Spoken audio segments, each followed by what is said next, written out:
सुदेश कुमार जी फरीदाबाद से। राधे राधे महाराज जी। महाराज जी आपके चरणों में कोटि कोटि नमन। महाराज जी मैं आध्यात्मिक मार्ग में पिछले 40 वर्ष से लगा हुआ हूँ। लगभग 50 वर्ष तक गीता का प्रचार किया मैंने। 13-14 साल तक बड़ी एकाग्रता से सत्संग किया। महाराज जी मेरा प्रश्न है कि लगातार प्रयासरत रहने पर भी देहाभिमान चरम सीमा पर है और ऐसा लगता है कि जो अवस्था 40 साल पहले थी वो भी वही आज है। आपके कांतिक वार्तालाप में आपने बताया था कि देहाभिमान प्रकट गुरु की कृपा से ही जाता है। अब मैं आपकी शरण में हूँ महाराज जी, आपको गुरु रूप में देख रहा हूँ। महाराज जी मेरा नाम जब जितना जोर का नाम अंदर से सुमिरन चलेगा तो ये झूठा जो शरीर का खेल है, संसार का खेल, जब तक ये सत्य भाषित होता रहेगा तब तक ज्ञान कैसा, तब तक भक्ति कैसी। तो नाम जप में शिथिलता रही है। देखो हम आपको बताएं, गीता जी कंठस्थ कर लेना और गीता जी का प्रचार करना ये दो बातें अलग हैं। और गीता जी को पीना, आचरण में उतारना, वैसे चलना, ये बात अलग है। देहाध्यास का नाश गीता जी के पीने से होगा। गीता अमृत का पान करोगे तो पान करना बड़ा कठिन है। दूसरे को उपदेश दे देना सरल है, कंठस्थ करके सुना देना सरल है, लेकिन आचरण में उतारना बहुत कठिन है। अगर हम एक श्लोक उतार लें तो भगवत प्राप्ति हो जाए। भगवान कह रहे हैं, अनन्य चेता सततम यो माम स्मरति नित्य सा तस्याहम सुलभा पार्थ नित्य युक्त योगिना। अब इतना समय हो गया 40 वर्ष और आपका खुद का अनुभव कह रहा है कि देहाभिमान गलित नहीं हुआ। तो पूज्यपाद उड़िया बाबा जी ने कहा, जिसका देहाभिमान गलित नहीं हुआ उसे अध्यात्म में अभी वो बात नहीं मिली जिसके मिलने के बाद कुछ मिलना बाकी नहीं रहता। क्योंकि देहाभिमान जितना गलित होता है उतना ही भक्ति का रंग प्रकाशित होता है। देह भाव ही तो जन्म मरण का हेतु है। तो देह ने हमें थोड़ी पकड़ रखा है, हमने देह को पकड़ रखा है। बंध्यो कीर मरकट की नाई, जैसे तोता नलिनी को ऐसे पकड़े है, अगर छोड़ दे तो उड़ जाए, पर वो सोचता है, नलिनी का मतलब समझते हैं ना, जिसे पंखा घुमाया जाता है, वो पोला अगर रस्सी में डाल दिया गया, उसमें दाना चिपका दिया गया चिपकाने वाले पदार्थ से, तो तोता के ऐसे बैठा, जो बैठा सो घूम गया। अब वो पूरा हिलक गया। अब सोचता है मुझे पकड़ लिया गया, अगर मैं छोड़ दूंगा तो मर जाऊंगा, और अगर वो छोड़ दे तो उड़ जाए। तो ऐसे ही हम फंसे कि अगर देह भाव छूट गया तो सुख कहां, क्योंकि सुख तो इसी देह से मिलता है। और जबकि सुख भगवान के चिंतन से मिलता है, ना कि शरीर चिंतन से। सुख मिलता है जो हमारी शरीर की स्मृति भूल जाए भगवान की स्मृति में। जैसे आप दिन भर कुछ भी खाते पीते क्रिया करते रहो, लेकिन आपको जो सुखानुभूति नींद में मिलेगी वो किसी में नहीं मिलेगी।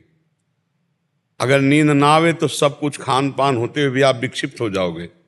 2 दिन 3 दिन 4 दिन नींद ना आवे तो आप देखो कैसा। तो नींद का सुख सर्वोपरि वहां हुआ कि नहीं, हर सुख। तो नींद में सुख क्या है, संसार को भूल जाना। 5 घंटे 6 घंटे संसार को भूल गए तो आप एकदम फ्रेश हो गए, आपकी इंद्रियां बलवान हो गई, आपको चैतन्यता मिली। अगर जागृत अवस्था में 1 घंटा के लिए भगवान को भूल जाओ और माया में रत हो जाओ तो कितना क्लेश अशांति है। और अगर 1 घंटा के लिए माया को भूल जाओ और भगवान में रत हो जाओ तो समाधि में स्थित हो गए। भाई यही 2 क्षेत्र हैं। हर समय हमारा चिंतन माया घसीटती है, इस चिंतन को मोड़कर भगवान में हम इसे स्थित कर दे तो हम भक्त, और माया में स्थित है तो संसारी। बस इतना अंतर है। सब शास्त्रों का सार ये है कि भगवान का सतत स्मरण और माया का विस्मरण, यही सब शास्त्रों का सार है। पर देख लो स्मरण क्या होता है, व्यक्ति वस्तु स्थान राग सामग्री भोग, यही हमें से। भगवान का चिंतन तो करना कठिन है, तो समय व्यतीत करना भगवान की आराधना का फल नहीं है। कि जैसे हमारा 50 वर्ष व्यतीत हो गया तो 50 वर्ष में अगर एक भी छेद रहा तो वो जितना हमने समेटा वो सब बह गया, अनुभव तो हुआ नहीं। तो अगर हम एक एक बूंद डालें और छेद बंद कर दें तो एक दिन तो भर ही जाएगा ना। तो ऐसे ही कहीं ना कहीं हमसे त्रुटि होती रही। जो त्रुटियां हुई हैं ईमानदारी से वो आप जानते हो, ऐसा नहीं है कि आप नहीं जानते हो। जिससे भी जो त्रुटि होती है उसको पता है, वो बहानेबाजी से भले छुपाना चाहे, लेकिन जैसे हमसे जो गलती जीवन में हुई, क्या हमको पता नहीं कि हमने अमुक जगह त्रुटि की, हमने अमुक जगह गलती की?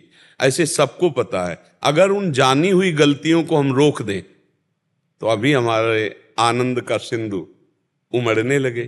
पर हम जानते हैं गलती, पर हमें पता है कि इस गलती में सुख है, इसलिए हम नहीं छोड़ पाते।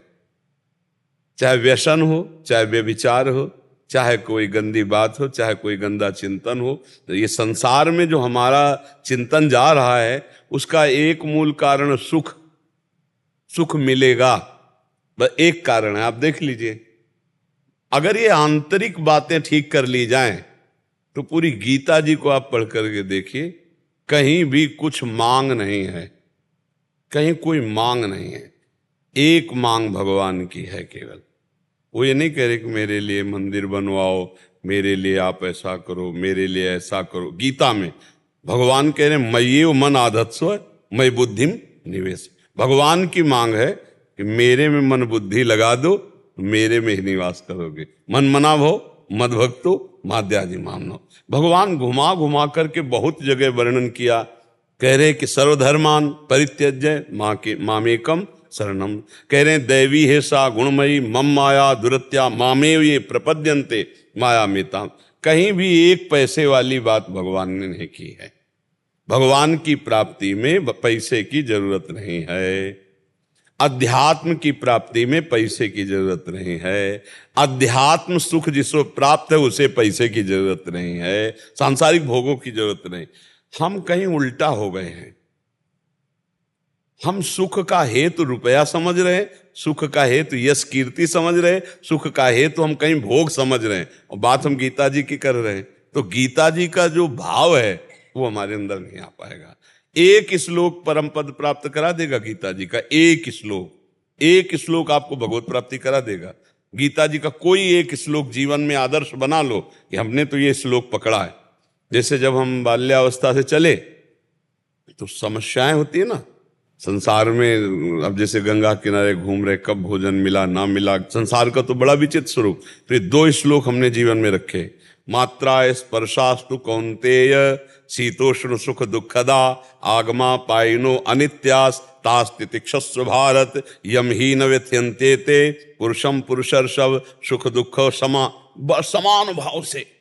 हमने जीवन में 2 श्लोक रखे कि जो किसी भी तरह से किसी भी दुख में व्यथित नहीं होता। यम ही न व्यथ्यन्ते ते पुरुषम पुरुषर्षभ सम दुखा सुखाधीरम स्वमृतत्वाय कलमते। वो धैर्यवान पुरुष जो सुख दुख में समान भाव रखता है अमृत पद का अधिकारी होता है। हे अर्जुन, ये दुख सुख आने जाने वाले हैं, ये अनुकूलता प्रतिकूलता आने जाने वाली, इनको सह जाओ, सह जाने से तुम महान बन जाओगे।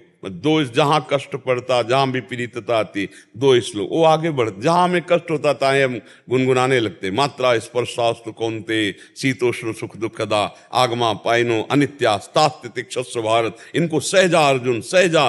ये आने जाने वाले हैं, ये टिकाऊ नहीं है, ये अभी आए हैं अभी चले जाएंगे। शांत भगवत स्मरण परायण रहो। तो हमें लगता है हमारी जो त्रुटियां हैं उनको हम जानते हैं, जो जानने में आने वाली त्रुटियां हैं उनको त्याग दें तो गीता भागवत संतों का उपदेश हमारे हृदय में प्रकाशित हो जाए। जो अगर त्रुटियां बनी रहें तो जैसे हम छेद वाले पात्र में गाय दुहें तो वो दूध सब बाहर ही निकल जाएगा, अंतर में हमें पुष्टता प्रदान करने वाला नहीं बन पाएगा। इसलिए हम खुद सावधान हो। देखो, संत महात्मा शास्त्र उद्धार करने का उपाय बताएंगे, लेकिन चलना आपको होगा। आप ना चलो तो कोई आपका उद्धार नहीं कर सकता।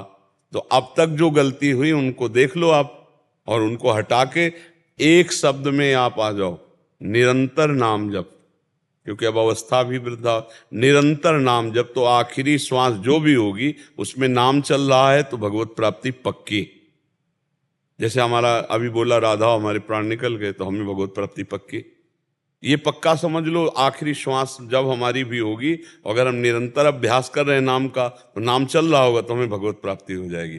देहाभिमान रहे और चाहे देहाभिमान चला जाए, अब हमसे इससे मतलब नहीं। अब हमको एक बात पकड़नी है कि नाम ना छूटे, और जहां नाम में स्मृति रही तो देह भाव पहले अब खत्म हो जाएगा। देह का चिंतन होना ही देह भाव को पुष्ट करना है, और भगवत चिंतन होना ही देह भाव को नष्ट करना है। तो अब आप चिंतन पर ध्यान दीजिए। निरंतर जो नाम प्रिय हो आपको, उस नाम को निरंतर जपिए।